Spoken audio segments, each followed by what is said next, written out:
Hello. ഒരു ദിവസം വീട്ടിലിങ്ങനെ പോസ്റ്റ് അടിച്ചിരുന്നപ്പോൾ ലിജോ ചോദിച്ചു നമുക്ക് ഗഡായിക്കലിന് വിട്ടാലോ എന്ന്. എന്തായതാണെന്നൊന്നും അറിയത്തില്ലെങ്കിലും ഞാൻ പറഞ്ഞു ഓക്കെ. പിന്നെ ഗൂഗിൾ ചെയ്ത് നോക്കിയപ്പോഴാണ് സംഗതി പിടികിട്ടിയത്. ഇതാണ് ഗഡായിക്കല്ല്. ഇതേപോലൊരു ഫോട്ടോ എടുക്കാൻ ഞാനും നോക്കിയായിരുന്നു, പക്ഷെ കിട്ടിയത് ഇതാണ്. ഞങ്ങളുടെ വീട്ടിൽ നിന്ന് ഏകദേശം ഒരു 42 കിലോമീറ്റർ കഴിഞ്ഞാൽ ബെൽത്തങ്ങാടിയായി. ബെൽത്തങ്ങാടിയിലെ ഒരു ചെറിയ വില്ലേജിലാണ് ഗഡായിക്കല്ലുള്ളത്. പിന്നെ ചുമ്മാ കാണാനല്ല, ഗഡായിക്കല്ലിൻ്റെ മേലെ കയറാനാണ് ഞങ്ങൾ പോകുന്നത്.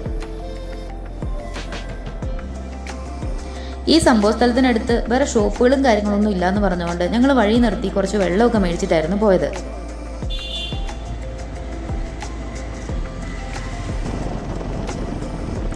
ഇത് നല്ലൊരു വ്യൂ ആയിരുന്നു. വളരെ ദൂരത്തു നിന്ന് തന്നെ നമുക്ക് ആ കല്ലിങ്ങനെ ഉയർന്നു നിൽക്കുന്നത് കാണാം. ഇപ്പം ഏകദേശം ഞങ്ങൾ അതിനടുത്ത് എത്താറായിട്ടുണ്ട്.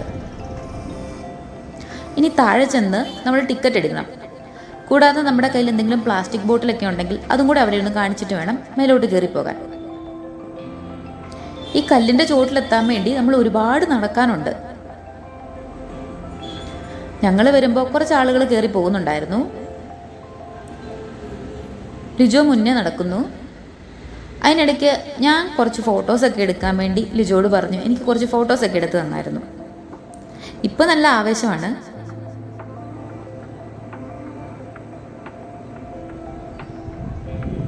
ഭയങ്കര വെയിലായിരുന്നു. പിന്നെ കയറ്റവും ശരിക്കും മടുക്കും. ഞങ്ങൾ പോയ സമയം തീരെ ശരിയല്ലായിരുന്നു. പ്ലാൻ ചെയ്തൊന്നും പോയതല്ലാത്തതുകൊണ്ട് സമയത്തെക്കുറിച്ച് ശ്രദ്ധിച്ചില്ല. തഴയനേ ഞങ്ങൾ കയറി വന്നതാണ്. ഇപ്പോൾ കല്ലിൻ്റെ ചോട്ടിലെത്തി. ഇനി ആ കാണുന്ന സ്റ്റെപ്പുകൾ മുഴുവൻ നടന്ന് മുകളിൽ കയറണം. അങ്ങ് ടോപ്പ് വരെ സ്റ്റെപ്പുകളുണ്ട് ഇതേപോലെ. ഞങ്ങൾ കയറി പോകുമ്പോൾ കുറേ ആൾക്കാർ തിരിച്ചിറങ്ങി വരുന്നുണ്ടായിരുന്നു. ഒരുപക്ഷെ അവർ രാവിലെ പോയിട്ട് തിരിച്ചിറങ്ങി വരുന്നവരായിരിക്കാം. ശരിക്കും അങ്ങനെയായിരുന്നു പോകേണ്ടത്. ഞങ്ങൾ അതിനെക്കുറിച്ചൊന്നും ചിന്തിച്ചില്ല. ഒരു മൂച്ചിന് എടുത്ത് ചാടി അങ്ങ് പുറപ്പെട്ടു. ഈ കല്ലുകൾ കാണുമ്പോൾ നമ്മൾ ഇൻസ്റ്റഗ്രാമിലൊക്കെ കാണുന്ന മഹാരാഷ്ട്രയിലെ ഹരിഹർ ഫോർട്ട് ആണ് എനിക്ക് തോന്നിയത്. പക്ഷേ ഞാൻ ഗൂഗിൾ ചെയ്ത് നോക്കിയപ്പോൾ അതിങ്ങനെയല്ല. അത് കുറച്ചുകൂടെ കുത്തനെയുള്ള സ്റ്റെപ്പുകളാണ്. ഏകദേശം ഒരു 80 ഡിഗ്രി 90 ഡിഗ്രി സ്ലോപ്പ് ഉണ്ടെന്നാണ് ഗൂഗിൾ പറഞ്ഞത്. ഇത് സ്റ്റാർട്ടിങ് വലിയ കുഴപ്പമില്ല, ഒരു 45 ഡിഗ്രി ചെരിവൊക്കെ ഉണ്ടായിരുന്നുള്ളൂ. ലിജോ ഭയങ്കര കൂളായിട്ട് കയറി പോകുന്നുണ്ട്. അതിനിടയ്ക്ക് എന്തൊക്കെയോ സൈഡിൽ കല്ലേ കൂടെയൊക്കെ എഴുതിയൊക്കെ വെക്കുന്നുണ്ടായിരുന്നു. ഇപ്പം ഞാനും ഭയങ്കര ഹാപ്പിയാണ്. തുടക്കമല്ലേ. ഇപ്പം ഏകദേശം ഞങ്ങൾ പകുതിയോളം എത്തിയിട്ടുണ്ട്. ഇവിടെ നിന്നൊക്കെയുള്ള വ്യൂ നല്ല രസമുണ്ടായിരുന്നു. പിന്നെ അത്യാവശ്യം കാറ്റും ഉണ്ടായിരുന്നു. ഇനി നല്ല കയറ്റമാണ്. പിന്നെ ഈ സ്റ്റെപ്പുകളുടെ പ്രത്യേകത, ഇതിൻ്റെ ഹൈറ്റ് കുറച്ച് കൂടുതലായിരുന്നു. ഒരു 3/4 ഭാഗത്തോളമൊക്കെ എത്തുമ്പോഴത്തേക്ക് കുറച്ചുകൂടെ കുത്തനെയുള്ള കയറ്റം വരും.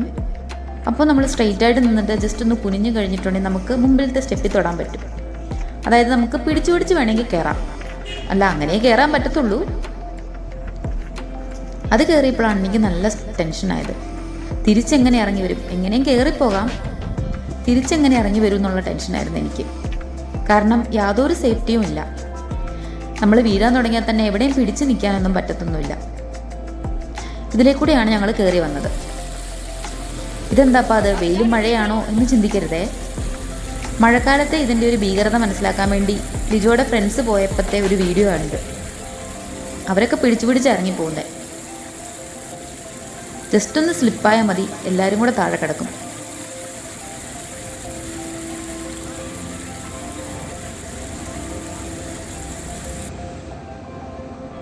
ഇപ്പോൾ ഞങ്ങൾ മുകളിലെത്തി. ഇനി ഇതിലെ കൂടി ഇങ്ങനെ നടന്ന് നമുക്ക് ഓരോ കാഴ്ചകൾ കാണാം. ഓരോ കാഴ്ച എന്ന് പറഞ്ഞിട്ടുണ്ടെങ്കിൽ താഴേക്കുള്ള വ്യൂ ആണ് നമുക്ക് മെയിനായിട്ടും കാണാനുള്ളത്. പിന്നെ ഇവിടെ യാതൊരു പ്രൊട്ടക്ഷനും ഇല്ല കേട്ടോ. നമ്മുടെ സേഫ്റ്റി നമ്മുടെ കയ്യിൽ, നമ്മൾ സൂക്ഷിച്ച് നടക്കണം. ഏതായാലും മുകളിൽ വന്നതല്ലേ എന്ന് വിചാരിച്ച് ലിജോയും കുറേ വീഡിയോസും ഫോട്ടോസും ഒക്കെ എടുക്കുന്നുണ്ടായിരുന്നു. ഞാനും പുറകെ പോയി. പിന്നെ ഞാൻ യൂട്യൂബ് നോക്കിയപ്പോഴാണേലും ഇതിനെക്കുറിച്ചുള്ള വീഡിയോസും കാര്യങ്ങളൊന്നും അങ്ങനെ കണ്ടില്ല അധികം. കുറച്ച് കന്നഡക്കാരുടെ വീഡിയോസ് ഉണ്ടായിരുന്നു. മലയാളീസിൻ്റെ വീഡിയോ 1-2 ഞാൻ കണ്ടുള്ളൂ. ഇനി ഞാൻ കാണാത്തതാണോ എന്ന് എനിക്കറിയില്ല. പിന്നെ ഇതിൻ്റെ ഹൈറ്റ് ഏകദേശം 1700 ഫീറ്റ് എന്നാണ് ഗൂഗിൾ നോക്കിയപ്പോൾ കണ്ടത്. അപ്പോൾ ഞങ്ങളിപ്പോൾ അത്രയും ഹൈറ്റിലാണുള്ളത്. ഒരുപാട് പ്രദേശം ഇതിൻ്റെ മുകളിൽ നിന്നാൽ കാണാം. വലിയൊരു കൊക്ക പോലെ ഉണ്ടിത്.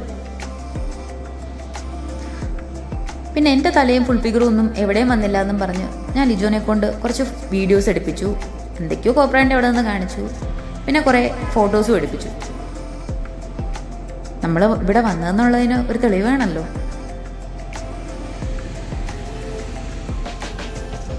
ട്രെക്കിംഗ് ഒക്കെ ഒരുപാട് ഇഷ്ടപ്പെടുന്ന ആളുകൾക്ക് വരാൻ പറ്റിയൊരു സ്പോട്ടാണിത്.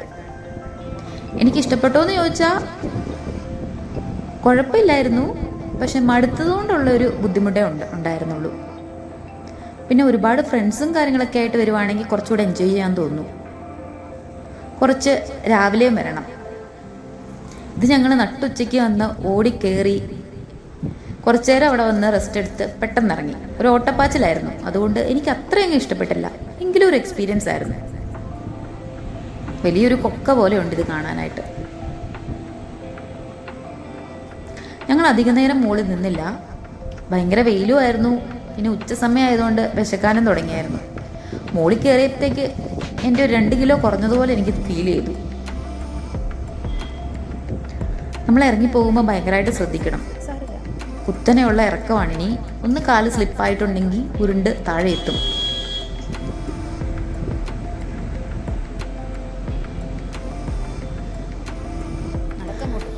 ഞാൻ ഈ ഫോണും പിടിച്ചിറങ്ങി വരുന്നതുകൊണ്ട് ലിജു എന്നെ നോക്കി നിൽപ്പുണ്ട്. സ്റ്റെപ്പുകൾ അങ്ങനെ ആയതുകൊണ്ട് എൻ്റെ ഫോണും ഭയങ്കരമായിട്ട് ഷെയ്ക്ക് ആവുന്നുണ്ട്.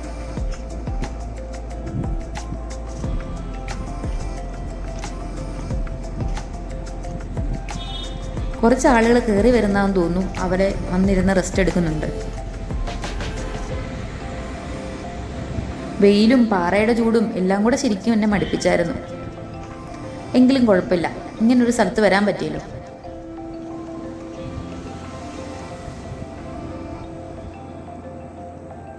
ലിജോ മുമ്പേ ഇറങ്ങിപ്പോകുന്നുണ്ട്. ഈ ഫോണും പിടിച്ച് വീഡിയോയും എടുത്ത് നമ്മൾ ഈ സ്റ്റെപ്പ് ഇങ്ങനെ ഇറങ്ങുന്ന അത്ര സേഫ് അല്ല. അതുകൊണ്ട് തന്നെ ലിജോ കുറച്ച് കഴിഞ്ഞപ്പോൾ എൻ്റെ ഫോൺ മേടിച്ചു വെച്ചായിരുന്നു. പിന്നെ ഞങ്ങൾ പയ്യെ ഇറങ്ങി താഴെ എത്തിയിട്ട് പിന്നെ ആ നടന്നു കയറിയ പോർഷൻ മുഴുവൻ ഞങ്ങൾ ഓടി ഇറങ്ങുക ചെയ്തേ. ഒറ്റ ഓട്ടത്തിന് താഴെ എത്തി. അതുകൊണ്ട് പെട്ടെന്ന് എത്തി താഴെ. പിന്നെ അവിടെ ഒരു ടാപ്പ് ഉണ്ടായിരുന്നു. അവിടുന്ന് മുഖമൊക്കെ കഴുകി വേഗം അടുത്ത ടൗണിലേക്ക് വിട്ടു. വിശന്നിട്ടൊരു രക്ഷയില്ലായിരുന്നു. അവിടുന്ന് ഞങ്ങൾ ഫുഡൊക്കെ കഴിച്ച് ജ്യൂസൊക്കെ കുടിച്ച് പയ്യെ വീട്ടിലോട്ട് വിട്ടു.